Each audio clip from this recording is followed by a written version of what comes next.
আসসালামু আলাইকুম।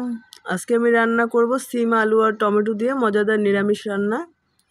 এই জন্য এখানে আমি কয়েকটা ডালের বড়ি খুব ভালো করে তেলের মধ্যে ভেজে নিচ্ছি।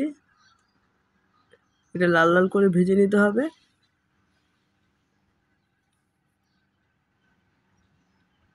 ডালের বড়িগুলো যখন কালার চেঞ্জ হয়ে খুব সুন্দর একটা ব্রাউন কালার হয়ে আসবে, তখন আমি ডালের বড়িগুলোকে নামিয়ে নিব।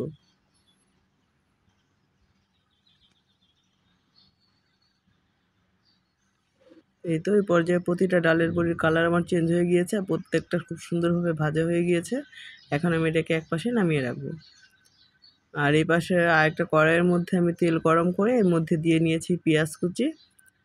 পেঁয়াজ কুচিটা হালকা ভাজা হয়ে গেলে এর মধ্যে দিয়ে দিচ্ছি আমি একে একে সব মশলাগুলো।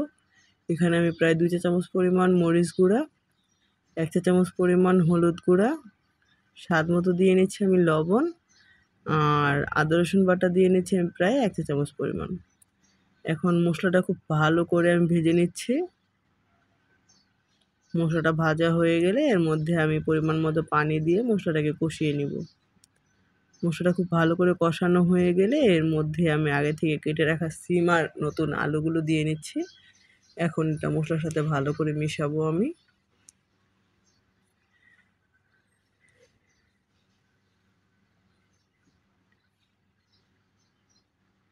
এখন নেড়ে চেড়ে এটা ঢাকনা দিয়ে রান্না করবো আমি প্রায় 5 মিনিটের মতো। এই তো আমার এখন বলক চলে এসছে। আমি একটু ভালো করে নেড়ে নিচ্ছি। ঝোলটা শুকানো পর্যন্ত আমি আবারও রান্না করব এভাবে। এই পর্যায়ে ঝোলটা আমার প্রায় শুকিয়ে এসছে। আমি এখন নেড়ে নিচ্ছি, আর এখানে আমি এখন দিয়ে নিচ্ছি প্রায় 6 থেকে 7টা টমেটো কেটে 4 ফালি করে এখানে দিয়ে নিলাম।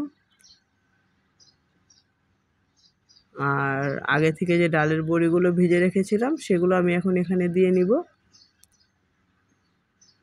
আর এখানে আমি প্রায় 2 কাপের মতো পানি দিয়ে নিলাম। আর এখানে আমি কিছু কাঁচামরিচও অ্যাড করব।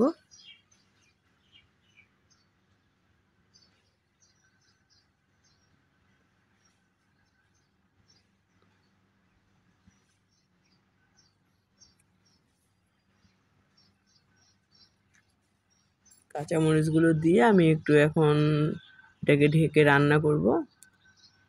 এখন খুব ভালোভাবে আমার বলক চলে এসছে। এখন আমি এটাকে খুব ভালো করে নেড়ে দিচ্ছি উপর নিচ করে।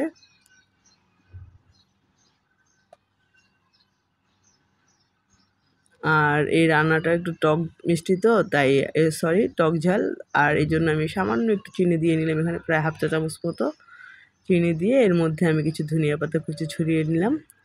এখন একটু নেড়ে নিব।